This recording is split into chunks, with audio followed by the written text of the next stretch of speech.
Hey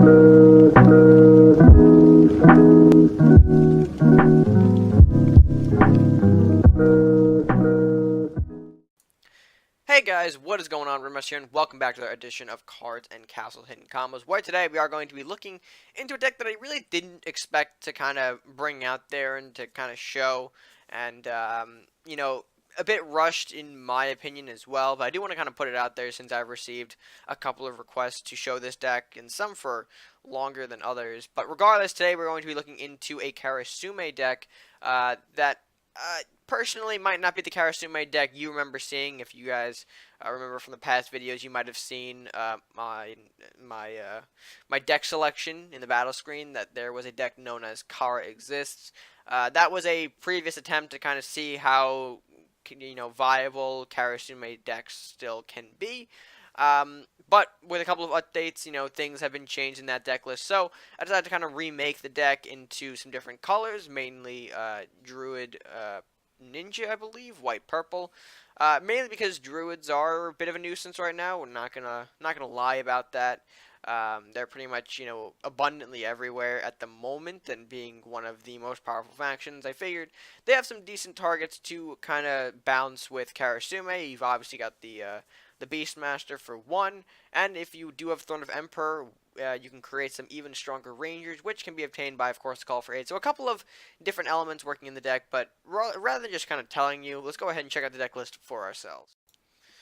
Alrighty, so here's the deck list for what I am calling Karasumei Exists Part 2, the first deck being the Pirate Ninja that, upon looking back at it, it was pretty outdated and pieces worked to the detriment rather than benefit of the deck list, so I decided to remake the deck in Druids, just because I feel like there is more bounce value to be had in Druid than in Pirates. Of course, with Pirates you have things like Ramp and Maddie, which do work well, I admit, but you do have things like Companions and Beastmaster, which, could be that much more sweeter. So or really slightly depends on personal play style when you're looking at a Karasumei deck. But for now, I went with Druids for the Companions and Beastmaster. What else is really, what is going on in this deck? Well, we do have Karasumei, obviously. That is the sort of start at the deck.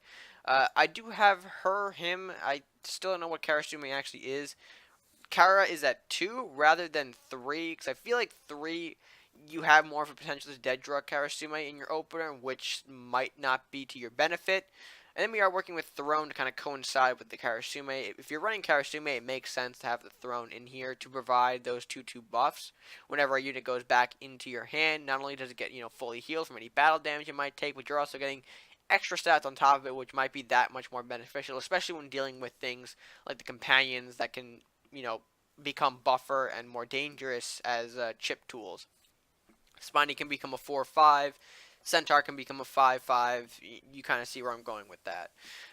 But, regardless of just Companions, we do have a couple other sort of bounce value cards that are being run here.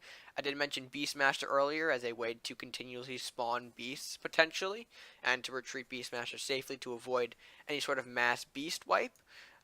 You also do have things like Rat King, Horseman, Shaman, and Masuta, which I find equally strong bounce additions, each providing their own sort of unique value when being played multiple times over, so definitely helps in that regard. But then we also have the standard stuff that you see in any sort of Druid deck, Bestial Rage, Lumberjack, Blacksmith, Armory, Fenrir, Call for Aid, Mordock, debatable on Mordock, but kind of went with that because if you do notice, I do lack a late game presence. Kind of really banking on the fact that I can have multiple units come out, from Beastmaster or Rat King, have them, buffed in various ways, be it from the Armory or the Throne. So yeah, again, kind of an explanation, quick, as to why my late game isn't looking super strong, but there you have it. So yeah, I think that pretty much does it. There isn't really much else to explain. Injured Trent is sort of a standard 2 gold unit in Druids. It synergizes well with the Fenrir, obviously. And then you have things like the Vanishing Strike and Shadow Dance, which provide extra bounce in case you're not getting Karasumei every game. At least you're going to have some bounce to kind of, as a safety net, if that makes sense. Vanishing Strike and Shadow Dance. Shadow Slip is an option too if you have it. But personally, I think that might be a little overkill, especially considering what you might be bouncing into your hand. It might be a lot, it might be too much. But again, I don't really disregard Shadow Slip as an option for this deck either. It can work in that regard as well. But anyway, enough of me talking about the deck list. Very straightforward, as you can tell by the list. So let's go ahead and see what it can do in action right about now. Alrighty, so I have Masuda in the opening hand here. I do want to keep that. Question is, do I want to? No. Yeah, I'm gonna drop Fenrir for now, because even with the Masuda, yeah, see, this is a much better curve here. Masuda into Shaman is gonna help us out tremendously for the early game. Remember, we have to, well, ideally I would like to keep a little bit of Shaman alive in case that ends up being our bounce target for now, until we can bring out one of the bigger boys. In which case I really probably mean the companions, hopefully. Perhaps, not too sure. Starting this off with the Hassan City Guard. Alright, I can respect that. Let's go ahead and plop down Masuda away from the guards. Preferably, like I said, because we need Masuda alive for this Shaman curve. He has a coin into guards, which is interesting. I don't know why necessarily into guards, unless he has another turn to play. But we'll see what he's got. And the glorious thing about, or the glorious thing about the situation, I don't know why I went with that verb. Okay, I was gonna say, well, Masuda can survive, but ideally not really.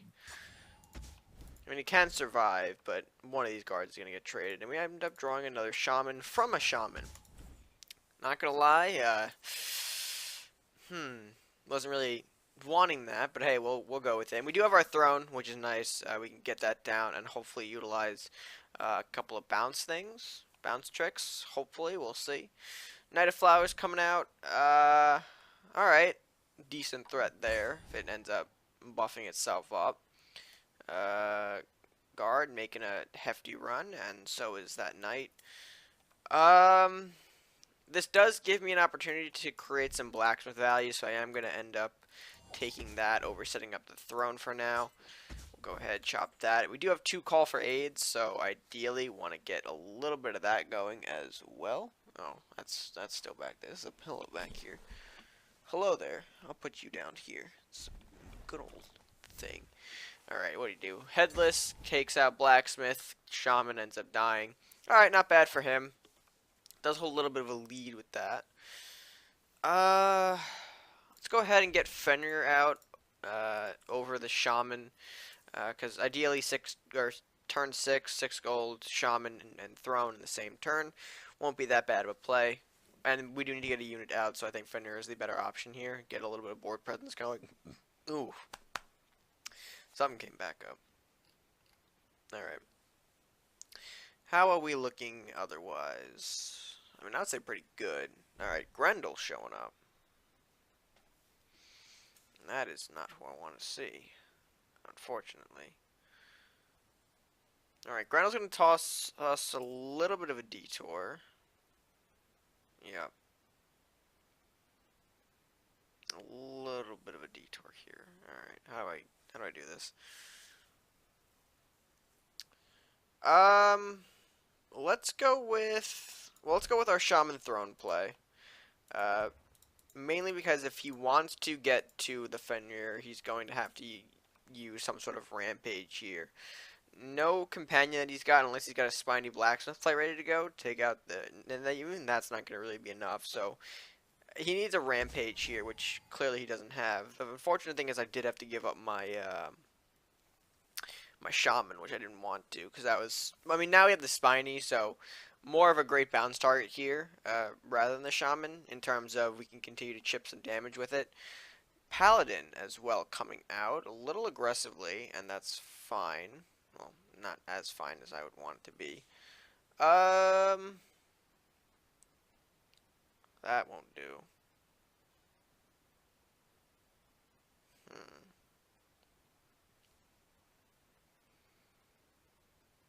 I could do a little bit of this. No. Do I? Let me see here. Put the Spiny down. Hits the Grendel. He gets a buff there.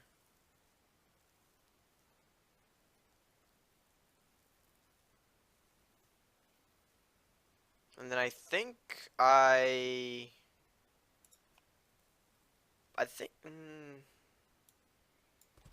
gonna bunker down with an armory and see where to go from here. Honestly, the Paladin's 6 health is a certain pain in the ass. Get around and I on the fact he's got resolve. And ideally, call for aids are a bit slow. I would rather. I probably should have played one. He's gonna go for castle damage here. Okay. Okay. Brewery, not the option I would have gone to. Interesting. See, my thoughts here.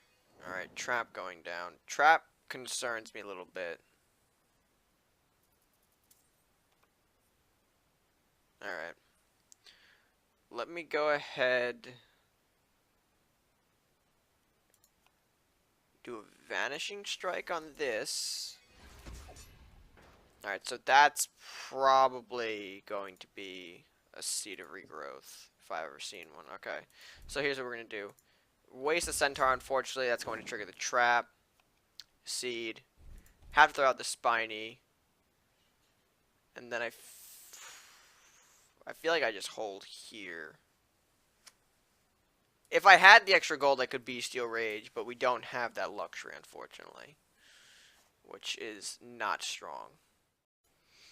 Again, I think the main goal right now in this game is to play. Alright, now it's really important to probably find a reason to play the call for aids.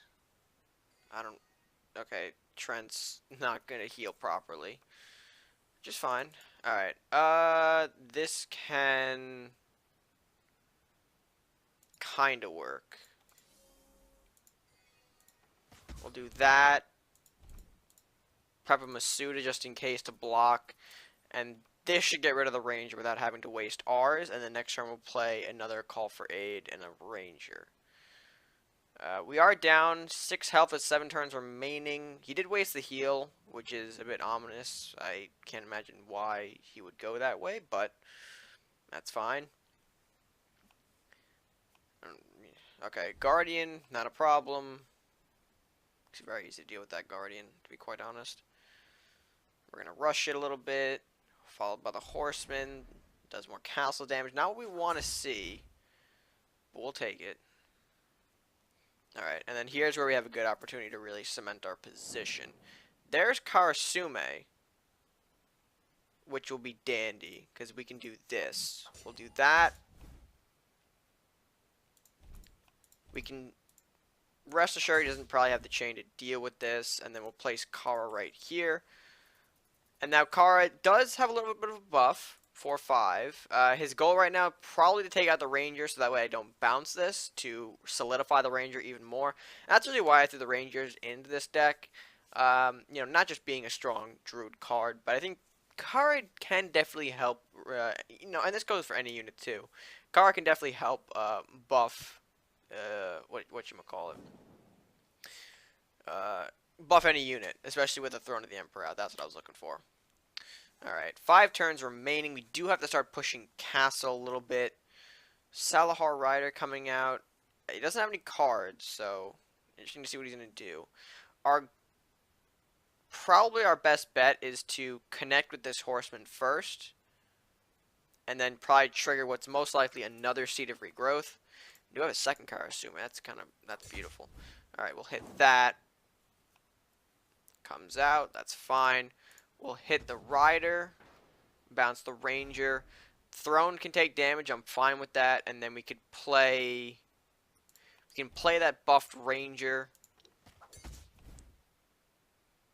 And then just because he has no cards, I can afford to push this Karasumei just a little bit more to get another unit on the board. And we do need to start chipping Castle ASAP, which hopefully we can be able to do. The dangerous thing in this situation, my Karasumei does have the opportunity to bounce the Ranger, so we have to be careful about letting that happen. I assume he's going to block with Drake, or else that's going to be pretty much game over. Unless it was a misclick. And I mean, I understand misclicks happen. They definitely happen, but I don't know. I think that might be the game. It just might be it. Unless it doesn't do anything. And if he doesn't do anything, we'll push the Ranger 10 face and then hopefully do a little more Kara action to even this game out. Actually, I don't know. I want to see what I get from the draw, too. If it's a companion, that'll help us tremendously. But yeah, Karasumei can still be a little bit of a bugger to deal with. Not really, again, like I mentioned beginning, not a super reliable or super strong card to go with. But when you do get it working, it can be a bit fun. So, there's that. I don't think I can get this Beastmaster bounce. Let me see here. Let me just create a little bit more bounce targets so that way Karasumei can do some things or doesn't have the option to bounce certain cards. Okay, we gotta bounce the wolf, which is fine. Can I bounce the Beastmaster or another Karasumei to safety? No, I'll bounce the bear. Alright, interesting options to bounce, but we're still gonna get some stronger beasts anyway. 5-6, 6-9, we'll push those. And again, like I said, that's going to be pretty much the game. No matter what he does here, I don't think one card can save him from pretty much this onslaught of cards coming toward him. So, while the deck is slow, you saw there we were in a bit more of a predicament than, we should have been. But again, the nature of the deck and kind of with nature of most bounce decks, they are slow on the get-go. But once they get rolling, they do end up working. And kind of, again, the same for Karasumei. A very slow card, but if you can find it working, it will work for you. So let me see. Hopefully I can get this Beastmaster bounce. Nope. Bounce to Karasumei. Alright. But yeah, I mean, that's pretty much it to the deck. Not really something that I've used for a hell of a lot of time myself. Like I mentioned, I was kind of looking through this and was more or less thinking this might be a better Druid deck than Pirate. But I understand if you want to go Pirate for the Maddie support and, the hard removal, that is still viable too-ish, kind of. But Karasumei is a very fragile card to kind of begin with in general. So, urging caution if you decide to kind of go for a deck involving Karasumei. Well, that being said, guys, I want to do it for this edition of Cards and Castles Hidden Comms. If you guys enjoyed the video, be sure to give it a like, share, and comment down below your thoughts on this Karasumei deck. I know it wasn't the Karasumei deck that you guys might have seen in previous videos, of course, the purple-green version. But I assure you, this one, probably your better go-to option rather than the green-purple. If you guys want to experiment, though, feel free. But again, I urge the use of caution with using Karasumei. Again, a very fragile card. Despite the more prevalent abundance of some range units like Wizard, Darkbender, Karasumei, not really following in the same suit for a couple of reasons.